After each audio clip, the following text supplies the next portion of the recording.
ऐसे लोग जिन्होंने पार्टी को तोड़ने का काम किया, जो स्वार्थी थे, जो बेईमान थे, जिन्होंने लूटने का काम किया, हम ऐसे लोगों को अपनी पार्टी में नहीं लेते। बहुत पहले पार्टी से बाहर निकालने वाले लोग थे, इन्होंने तो टिकटें बेची थी। आज इस तरह की बात कह करके अपनी भगदड़ को रोकना चाहता है। ये भगदड़ रुकने वाली नहीं है। आज उस अजय सिंह को फिर इनेलो याद कैसे आ गई? किस बेशर्मी पे चले गए थे? तुमने किस तरह से इस प्रदेश को दोनों हाथों से लूटने का काम। अब जब तुम्हारा असली चेहरा बेनकाब हो गया, अब जब तुम कहीं जाते हो तो लोग तुम्हारा विरोध करते हैं, लोग तुम्हें घुसने नहीं देते, लोग तुम्हें इतनी भद्दी भद्दी गालियां देते हैं। ऐसे लोगों के लिए इंडियन नेशनल लोकदल पार्टी में कोई जगह नहीं है। चौटाला साहब के पास भी इन लोगों की कोई जगह नहीं। पहले तो वो ये बताए वो छोड़ करके क्यों गए थे, क्या स्वार्थ था उनका, क्यों उन्होंने हमारा और बसपा का आपस में गठजोड़ था और इस तरह के हालात प्रदेश में थे। हर इंडियन नेशनल लोकदल पार्टी के कार्यकर्ता के मन में ये बात थी कि अब की बार हम सत्ता में आएंगे, राज बनाएंगे। इन्होंने अनुशासनहीनता क्यों करी और क्यों उस हमारी चौधरी देवलाल के सम्मान दिवस के ऊपर सारा ड्रामा रचा। फिर ये पार्टी छोड़ करके भागे, किसके इशारे पे भागे, क्यों भागे, इस बात को भी स्पष्ट करें। ये सारी चीजें स्पष्ट करने के साथ साथ, ये सब बातें स्पष्ट करने के साथ साथ वो ये जरूर बताएं कि जब से तुम लोग छोड़ करके गए हो, तुमने कभी ये जाना कि चौटाला साहब बीमार रहे, हॉस्पिटल में रहे? वो बात याद करो पहले कि चौटाला साहब को आधी रात को इन्होंने हॉस्पिटल से जेल भिजवाया। क्या वो भूल गए? अब इसलिए ये बात कह रहे हैं क्योंकि इनकी पार्टी खत्म हो गई। ये सामाजिक रूप से भी खत्म हो गए और ये राजनीतिक रूप से भी खत्म हो गए। आज देखा नहीं आपने कैसे भगदड़ मची हुई है भाजपा के नेताओं की, कैसे सब लोग छोड़ छोड़ करके जा रहे हैं। अब तो इनके विधायकों ने भी रिजाइन करना शुरू कर दिया, वो भी जाने लगे। और चौटाला साहब ने बड़े साफ शब्दों में कई दफा ये बात कही कि हमारा इनसे कोई वास्ता नहीं, ये गद्दार है, इन्होंने हमारी पार्टी की पीठ में छुरा घोंपा है।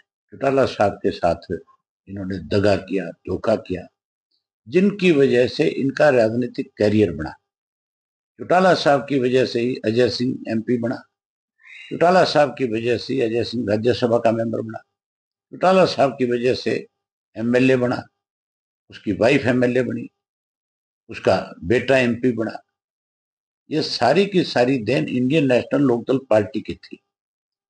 अब की बार अपने दम के ऊपर 10 सीट जीत के आए थे। आगे मुझे लगता नहीं कि ये कहीं मुंह दिखाने लायक भी बचे। ये नॉमिनेशन फाइल करने से भी डरेंगे। इनको ये डर रहेगा कि तुम्हारी जमानत नहीं बचेगी। जो ये कहते थे रोजाना कि एक एक थी इनेलो, लोग ये कहेंगे। आज उस अजय सिंह को फिर इनेलो याद कैसे आ गई? आज वो फिर ये कैसे कहता है कि हमें बुलाए तो आज हम चले जाए? उनको कहो कि तुम्हारे जो बोल थे, जो शब्द तुमने बोले थे, पहले उनको ध्यान दो कि क्या कहा था। तुम किस बेशर्मी पे चले गए थे? तुमने किस तरह से इस प्रदेश को दोनों हाथों से लूटने का काम किया। अब जब तुम्हारा असली चेहरा बेनकाब हो गया, अब जब तुम कहीं जाते हो तो लोग तुम्हारा विरोध करते हैं, लोग तुम्हें घुसने नहीं देते, लोग तुम्हें इतनी भद्दी भद्दी गालियां देते हैं, जिनको मैं भी अगर देखता हूँ सोशल मीडिया पे तो मुझे भी बहुत शर्म आती है कि किस परिवार को कौन किस तरह की गाली दे रहा है। एक वक्त था कि चौधरी देवलाल के परिवार का अगर कोई नाम ले लेता था गलत तो लोग उसका गला पकड़ लेते थे, और इनकी वजह से आज सारा दिन लोग गालियां देते हैं। ऐसे लोगों के लिए इंडियन नेशनल लोकदल पार्टी में कोई जगह नहीं है। चौटाला साहब के पास भी इन लोगों की कोई जगह नहीं है। चौटाला साहब तो अनेक बार प्रेस के लोगों ने उनसे पूछा कि क्या दुष्यंत को आप अपनी पार्टी में शामिल करोगे? उन्होंने साफ मना कर दिया था कि नहीं, कभी नहीं हो सकता। ऐसे लोग जिन्होंने पार्टी को तोड़ने का काम किया, जो स्वार्थी थे, जो बेईमान थे, जिन्होंने लूटने का काम किया है। हम ऐसे लोगों को अपनी पार्टी में नहीं लेंगे। ये अनुशासनहीन लोग थे। ये नई बात थोड़ी थी अजय सिंह के लिए, ये तो बहुत पहले से इस तरह की चीजों में इन्वॉल्व था। ये तो हम थे जो इसको चला रहे थे, भी चलो किसी तरीके से पार्टी को चलाना है तो ऐसे लोगों को पड़े रहने दो।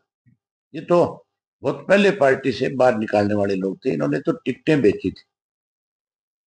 आज इस तरह की बात कह करके अपनी भगदड़ को रोकना चाहता है। ये भगदड़ रुकने वाली नहीं है। अब कहीं जाएंगे, लोगों के विरोध का सामना करना पड़ेगा। लोगों ने इनका सामाजिक बहिष्कार कर दिया। राजनीतिक तो हो ही गए खत्म, अब तो ये सामाजिक तौर पे भी खत्म है। कहीं जाकर के खड़े होने लायक नहीं, क्योंकि इन्होंने चौधरी देवीलाल को, जिस आदमी ने बहुत बड़ा नाम कमाया था, ये उस पर कलंक है। ये उसका फोटो लगाते हैं, इनको अधिकार नहीं है। अब इनको चौधरी देवीलाल का फोटो हटा देना चाहिए। हमसे जुड़े रहने के लिए हमारे YouTube चैनल को सब्सक्राइब करें और नई वीडियो की नोटिफिकेशन के लिए बेल आइकॉन को दबाएं। अगर आप ये वीडियो Facebook पर देख रहे हैं तो लाइक जरूर करें और ज्यादा से ज्यादा शेयर करें। धन्यवाद।